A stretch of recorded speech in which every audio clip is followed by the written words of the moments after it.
Good evening, ladies and gentlemen, and welcome to another episode of Black College Experience. I am Derek Thomas, one half of your Black College Experience team down here in Baton Rouge, which was rocking yesterday.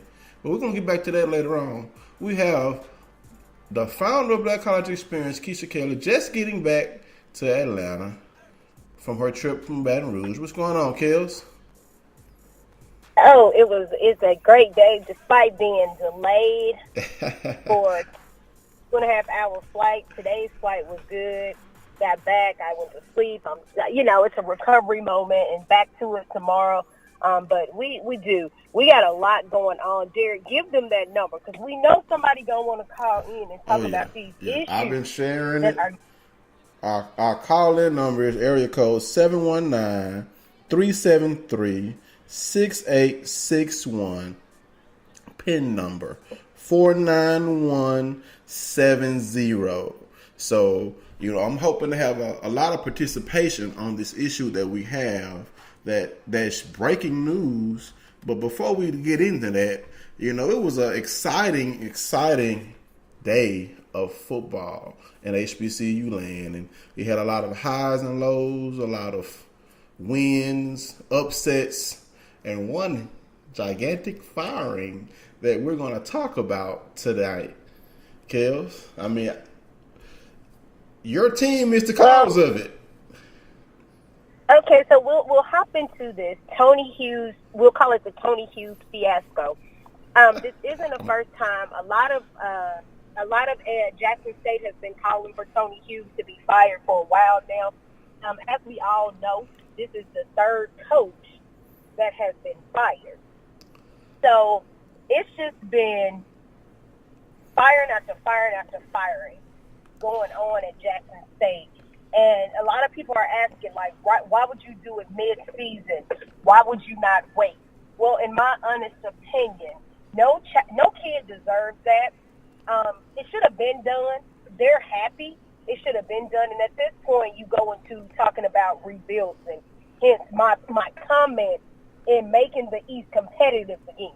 That's what that meant, because you got new coaches coming. So you have one that's coming for Jackson State now. You got one with Coach Manor at Alabama A&M.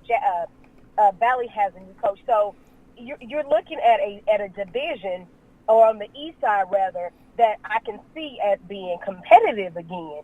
And granted, the schools. Not saying the schools in the east are weak, but it's going to be. I think it's going to be a situation where everybody can compete across the board, and it's not going to be a situation where we can always just say, "Oh, the same school is going, the same school is going, the same school is going." But I just really think that this is a good thing for Jackson State because, again, you're paying a coach that's not having a winning season. It has not had a winning season the last few seasons. And then when you come to Baton Rouge, you come to Mumford Stadium, and you take a thrashing like that, 41-7. It's just ridiculous, and it's embarrassing.